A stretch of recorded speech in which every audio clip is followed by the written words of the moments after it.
मेरे लिए 10th तक ब्लड लगवाना जस्ट लाइक एक फ़न था। हमारे सर ने सुलह करवाई, सर ने कहा दोनों ने साथ काम करना है, तो ये थोड़ा सा नाराज़गियाँ दूर करो और दोस्ती आजकल करो। के दौर में जहाँ लोग सिर्फ अपने बारे में सोचते हैं, वहाँ पे कुछ ऐसे लोग भी हैं जो दूसरों के बारे में भी सोचते हैं।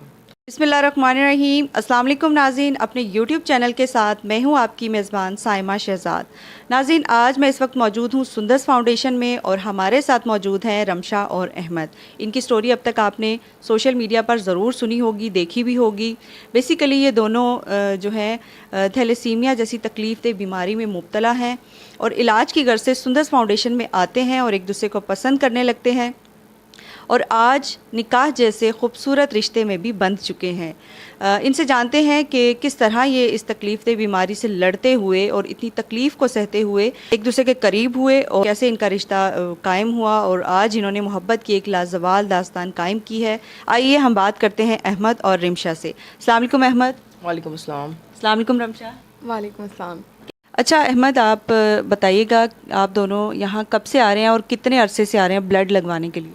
मुझे काफ़ी साल हो गए यहाँ पे आते हुए और याद नहीं अभी कितने साल हो गए यहाँ पे आते हुए मुझे, बट ये है कि जब से ब्लड जो है वो लगना शुरू हुआ तब से ही मैक्सिमम यहाँ पे आ रहे हैं। और रमशा आप कब से आ रहे हैं? तकरीबन तब से जब से सुंदस बना है तब से आ रहे हैं। हमारे लिए तो सुंदस सेकंड होम बन गया है, यहीं पर ब्लड ट्रांसफ्यूजन होती है, तब से ही आ रहे हैं जब से बना है। ये बताइए कि कब से आपकी लव स्टोरी स्टार्ट हुई और एक दूसरे के साथ फर्स्ट इंटरेक्शन कब हुआ था? 2018 के अंदर लाइक मैं फ़र्स्ट टाइम इनको जो था उनसे बात हुई थी मेरी 2018 में। ये कोई प्ले कर रही थी तो उसमें इनको कास्ट चाहिए थी, तो उधर मैं ऑडिशन देने आया था, तो बस उधर से हमारी फ्रेंडशिप जो थी वो स्टार्ट हुई थी। पहल किसने की थी? पहले हम दोनों में से लाइक किसी ने भी नहीं की थी। जैसे हम लोग दोस्त थे बहुत अच्छे, लाइक बहुत अच्छे, यानी बहुत अच्छे दोस्त थे हम लोग, तो बस हमें भी नहीं पता था कि रमशा मुस्कुरा रही है, मैं उनसे पूछती हूँ। पहली मीटिंग में तो हम दोनों की लड़ाई हो गई थी, एटीट्यूड लेवल आ गया था बीच में। अहमद ऑडिशन देने आए थे, जब उन्होंने देखा कि ऑडिशन एक लड़की को देना और वो भी सेम एज को, तो अहमद ने कहा नो वे, मैं इसको नहीं दूंगा ऑडिशन। किस इनके फ्रेंड लेके आए थे, कहते मैं इसको ऑडिशन दूँ, मैं नहीं दूंगा।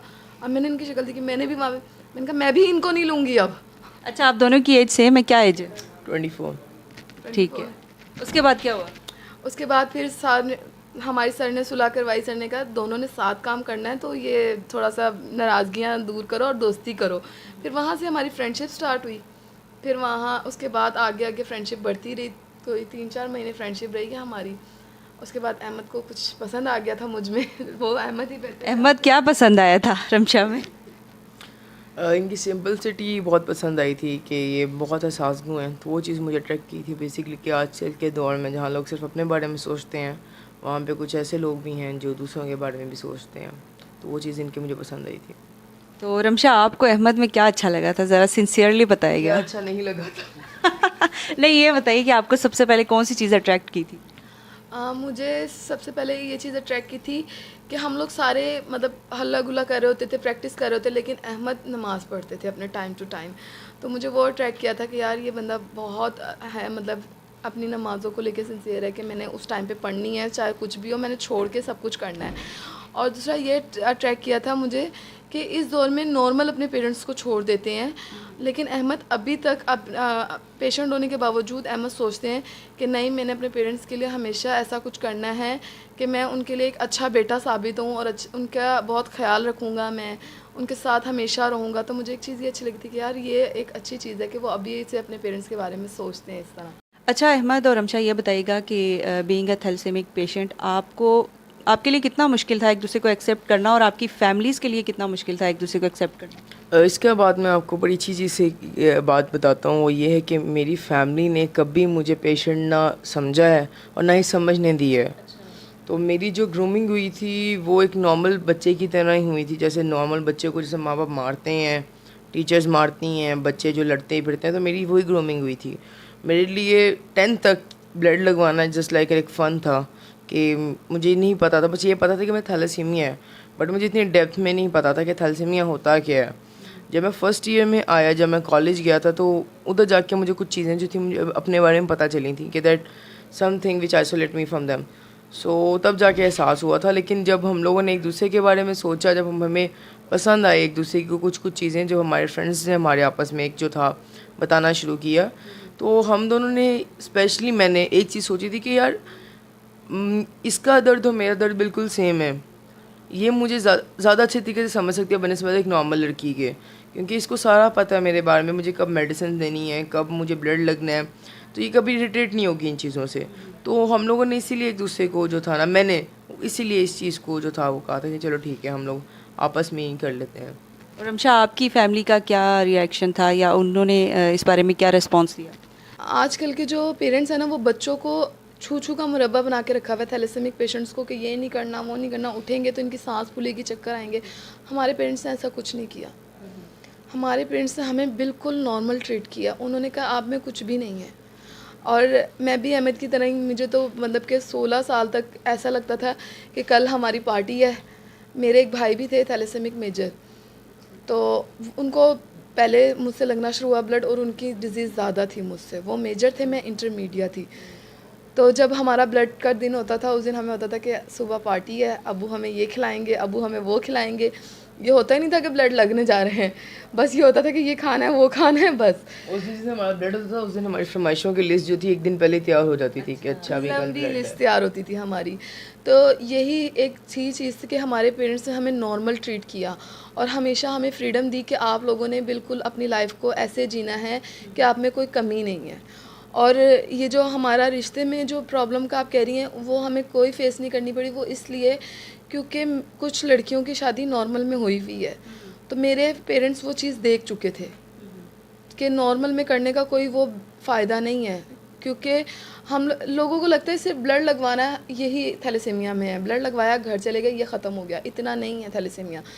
हमारा ब्लड लग लग के आयरन फुलाद बहुत ज़्यादा बढ़ जाता है।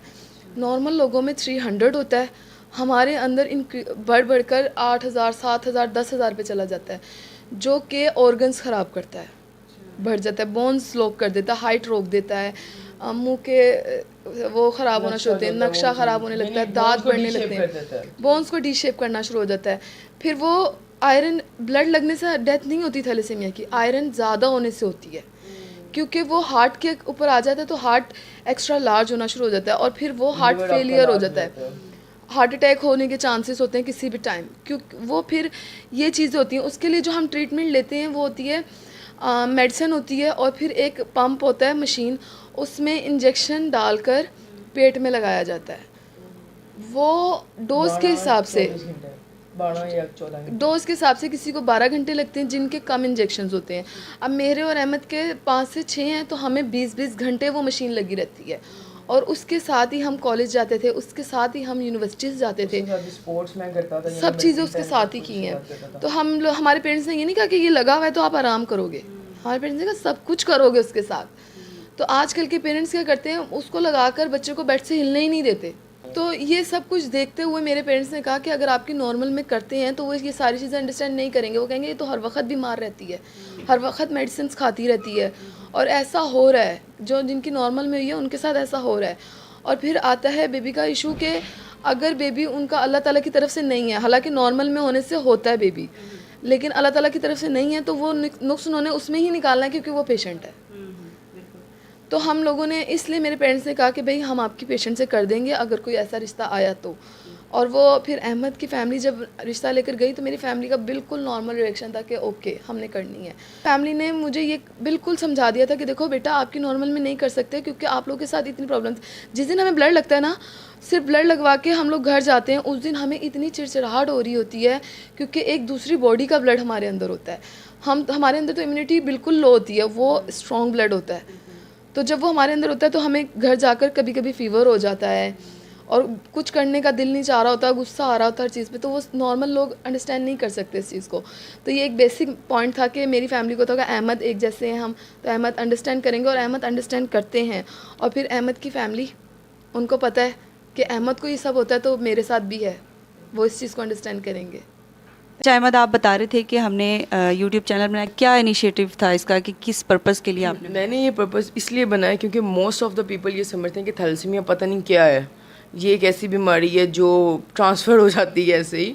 तो बिल्कुल ऐसी नहीं है, ऐसी बात नहीं है। और जो लोग ये समझते थैलेसीमिया कुछ कर नहीं सकते, तो वो बेसिकली हमारा जो व्लॉग चैनल है, आप जो भी आप उसको कहते हैं, उसमें हम लोग सारा बताना चाहते हैं कि हम थैलेसीमिक होने के बावजूद भी अपनी लाइफ के हर इवेंट को, हर काम को कैसे सर अंजाम देते हैं, और हम लोग हर चीज़ करते हैं जो कि एक नॉर्मल लोग करते हैं। तो बेसिकली मेरा जो चैनल बनाने का जो पीछे मकसद है वो यही है कि हम अपनी लाइफ दिखा सकेंगे उन लोगों को जो समझते हैं कि थैलेसीमिया वाले कुछ कर नहीं सकते, ये एक बीमार लोग हैं, कुछ एटसेक्ट्रा कुछ सैम्पल। तो हमने उनके लिए बनाया है कि हम माशरे का हिस्सा हैं, हम क्वालिफाइड हैं। अहमद ने ग्रेजुएशन की हुई है, मैं मैथ कम्युनिकेशन कर रही हूँ, और साथ साथ हमने जॉब भी की थी बीच में। और यहाँ एज अ वॉल्टियर भी आते हैं, बच्चों को गाइड करते हैं बीमारी के हवाले से। और स्पेशली इसलिए भी बनाया है, जो पेरेंट्स बच्चों को सिर्फ ये ब्लड लगवाकर घर चले जाते हैं, उन्हें पता ही नहीं है कि उनके बच्चों के साथ आगे क्या हो रहा है। तो उनके लिए भी बनाया है कि उनको मेडिकेशन देनी है, उनको पंप लगाना है, इसलिए भी बनाया है। और दूसरा ये दिखाएंगे कि लाइफ में हम लोग बिल्कुल किसी से कम नहीं हैं। अच्छा अहमद, मैंने सुना कि आप बड़ी अच्छी सिंगिंग भी कर लेते हैं, तो कभी रमशा को सॉन्ग सुनाए? हाँ जी, सुनाए। तो कोई सॉन्ग डेडिकेट करेंगे रमशा को? कर देते हैं। तुमसे मिल के ऐसा लगा, तुमसे मिल के अरमा हुए पूरे दिल के, ऐ मेरी जाने वफा, तेरी मेरी मेरी तेरी एक जान है, साथ तेरे रहेंगे सदा, तुमसे न होंगे जुदा, तुमसे मिल के ऐसा लगा, तुमसे मिल के। अच्छा अहमद, लास्ट में मैं आपसे ये क्वेश्चन करूँगी कि आप जो देखने वाले हमारे नाजरीन हैं उनको कोई अच्छा सा मैसेज कन्वे करना चाहेंगे, क्या कहना चाहेंगे आप और रिमशा दोनों? मैं देखने वाले जितने भी लोग हैं उनको यही पैगाम देना चाहूँगा कि थैलेसीमिया कोई ऐसी बीमारी नहीं है जिससे आप डरें या आप फील करें कि ये दूसरे लोग हैं या इनसे ये छूने से फैलते हैं, कुछ इस तरह का। ये लोग बिल्कुल नॉर्मल होते हैं अगर ये ट्रीटमेंट अपना अच्छा लेके चलते हैं। तो मैं नहीं समझता कोई ऐसा काम है जो ये नहीं कर सकते। मेरी बेसिकली गवर्नमेंट से ये अपील है कि हम जैसे थैलेसीमिक के लिए वो जॉब्स ऑफ़र करें, क्योंकि हम लोग ग्रेजुएट हैं, हमें से काफ़ी लोग ऐसे हैं मास्टर करके सिर्फ घर में बैठे हुए हैं इसी वजह से, क्योंकि उनको गवर्नमेंट में जॉब नहीं मिलती। वो भी इस वजह से क्योंकि वो थैलेसीमिक पेशेंट हैं। तो हमारे डिसेबिलिटी कार्ड बन गए, हमारे हेल्थ कार्ड बन गए जिनका हमें कोई फ़ायदा नहीं है।